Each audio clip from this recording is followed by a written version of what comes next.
Hey guys, welcome back to Malcolm. This is Malcolm here. I'm doing a full Spider-Man read through, and today we're going to be checking out the second issue, which is actually the first issue of Amazing Spider-Man by Stan Lee, main art by Steve Ditko, with Jack Kirby on the cover, as well as additional new faces on this issue. We got John D. Agostino as well as John Duffy and Artie Simek providing letters throughout the two different parts of the issue as well as the cover. So this issue is essentially split into two main stories. The first one is going to be J. Jonah Jameson's son going to space for the first time, as well as the second part where he meets the Fantastic Four for the first time and then interacts with the Chameleon, who is actually his first main villain to kind of pop up in this very first issue. All right, so hopping right in, checking out the first part. So, again, similar to Amazing Fantasy 15, we have our boy immediately getting roasted just by the public, by his classmates, everyone, and some more charming art here right at the start. And then picking up right where we left off, he's still feeling the guilt from, his part in Uncle Ben getting killed, or at least what he's taking on to be his part, as well as now he's talking about how, you know, now they're without a source of income. Aunt May is struggling, and he's trying to think of different ways he can make money, and then continuing to try to like cash in on how he can use Spider-Man to make some money.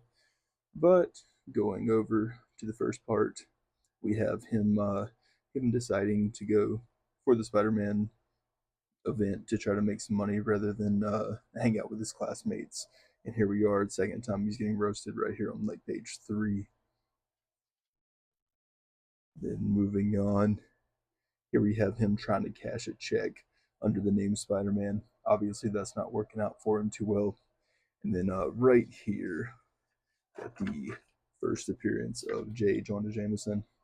And it's hilarious. Just in the first panel, when I'm through with this article, Spider Man will be run out of town from the very beginning, Public Enemy #1. And then going on here, a couple more things I noticed. Spider-Man with the web wings just looks awesome, almost like kind of like bat-like here. And then we have JJJ talking about how his son going up into space is like clearly more important than this vigilante. Sounds almost like Kingpin. And then moving on here, we have Peter just absolutely crashing out on this wall about not being able to make money. He sees Aunt May pawning off some of her jewelry just to help him get by. And then funny kind of mark of the times thing is just different ways young men can make money back in the day. And then moving on here to part 2, we have Jonah's son actually taking off going into space. And of course something is going to go wrong here. I think it's absolutely hilarious that the government in this thought they could catch a rocket with a steel net. Great attempt. I don't know how they got the net out there to begin with. And then we have Spidey, of course, going to save the day. Jonah's like, of course, you're trying to steal the show. You're interfering. And he's like, man, I'm just trying to save your son. Hitches a ride with a pilot, hitches on to the pod, and then we got Jonah just immediately spinning it. And he's just trying to steal the show. And then you have some really cool other web constructs, the web parachute, and then it switches paces into story #2 of this issue. So here we have Spider-Man meeting the Chameleon and interacting with the Fantastic Four the first time. And this is hilarious. He thinks that this is like a good way that he's going to go out and make money. Essentially, he's going to join them, get paid to save the world, be a famous superhero. So what does he do? He's like, I'm just going to go talk to him. And for as smart as this man Peter is, to think that he could just go up into their private elevator, uh-oh, I forgot, can only open by one of the four using a special electronic beam. Like, how would he have known that to begin with? It's just funny. These older comics remind me of like an old Saturday cartoon. But then he's like, you know what? I'm just gonna break in. I'm gonna show off. I'm gonna break in. They're gonna see what I can do. They're gonna be impressed. And of course, they're just like, "What are you doing?" They try to fight him a little bit here, and then he tells them he's just trying to show off, get a job. You came to the wrong place, pal. This isn't General Motors. Great art. I love how the Human Torch looks. And Spider Man's like, "Well, you're just like everyone else, not willing to help me out." And immediately dips. But Spidey also looks great here. It's fun to see Mr. Fantastic do some of these different like formations.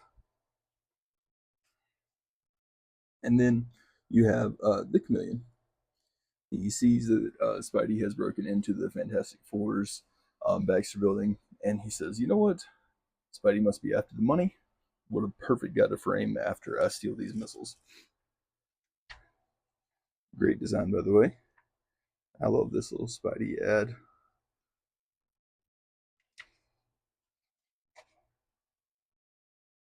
But moving on here. So, of course, the Chameleon carries out his plan. He goes, he sets up with Spidey. It's hilarious that he thinks and knows that Spidey has the Spidey sense, and he sends out this frequency that only he can hear. How Chameleon came to this conclusion this early on, I don't know, but he's obviously pretty smart himself. And then Peter, of course, super down bad for money right now. He's just like, cannot pass up an opportunity for profit. Goes after it, doesn't suspect anything. I mean, he kind of does. But he's like, you know what? I'll take the chance. So then he gets framed. Kind of has like a little toss up with Chameleon. Tells the police, wasn't me. I guess it's something earlier, but this is actually where the web parachute pops up. And then this is also something awesome to note. The web catapult. He stretches back on this building. And I mean, this man launches himself. This is amazing. I love to see that. And then, has a little tussle. The police eventually figured out. They try to take in the real Spidey, of course, how it typically goes with Chameleon.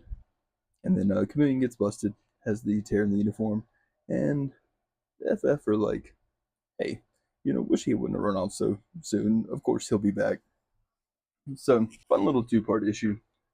Um, cool to see a lot of like big names and faces immediately interacting with the Fantastic Four, and cool to see the Chameleon's first design. Overall, I'd say I enjoyed Amazing Fantasy 15 just a tad bit more than this one. But it was still cool to see a lot. And this was basically like almost like an annual, like a double feature length issue, which, I mean, says that right here on the front. Now that I say that, that's hilarious. I would give this issue probably like a 7.5, 8 out of 10. Definitely would want to make me keep going, and I'm excited to check out more. All right, thanks, guys. Have a great day. I was watching back through the video here, and I realized I forgot to mention his very first issue. We know him as Peter Palmer. And here we are again. Peter Palmer. Just something funny. Thanks.